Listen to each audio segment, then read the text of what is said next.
Ayan, good morning sa inyong lahat mga busing, no? Ayan, may lang ako, no, may napansin lang ako sa YouTube ngayon, no?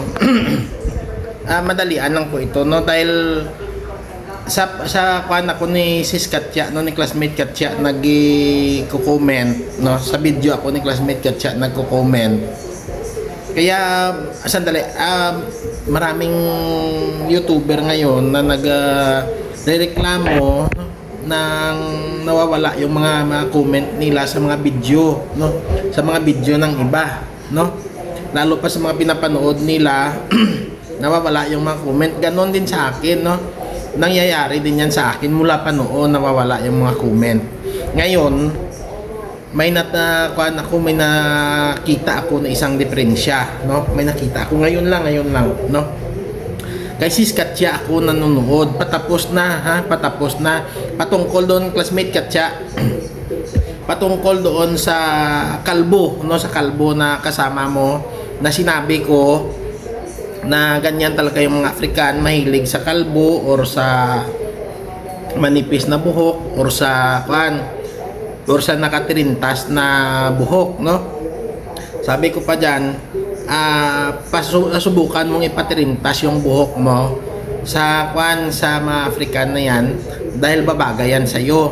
Ngayon, kahit tignan mo yan sa mo, classmate Katya, sa video mo, wala yan dyan, nawawala yan comment ko na yan. Alam mo kung saan napunta, pero hindi ko alam kung bakit na nandoon napunta. Ayan, Idol Ernesto Gutlay, ayan, shout out sa'yo, no. Ayan, Idol Ernesto, ito po, ayan, sa post ni Idol Ernesto, pumasok. Iwan ko kung bakit andoon. Nagulat na lang ako na nag-reply si Ernesto ng hihihi. Ngayon tinignan ko bakit andoon yung comment ko, ha? Ito sa kay Ernesto Gutlay pumasok ko. Hindi ko alam yan, hindi ko alam bakit, ha? Kung bakit.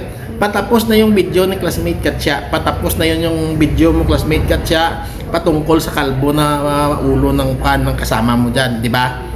Yun yung kinoment ko. Ito po yung kinoment ko. Yan. Kay Ernesto Gutlay pumasok. Iwan ko kung bakit. Baka yan yung mga rason kung bakit nawawala yung mga comment natin minsan sa mga video, no? Sa mga video ng iba. Yan.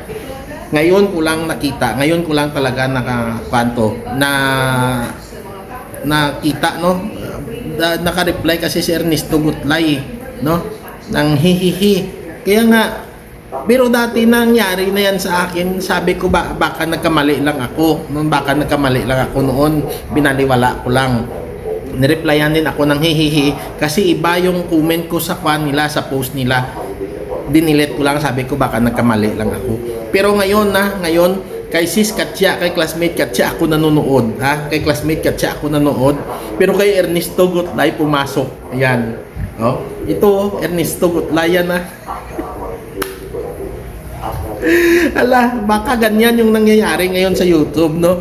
Yung mga comment natin na nawawala sa mga video ng iba, doon kung saan napupunta. Ayan, naintindihan ko na kung bakit. Ayan na, RS Traveler, ito yung rason. Ayan, good morning sa inyong lahat. Short video lang.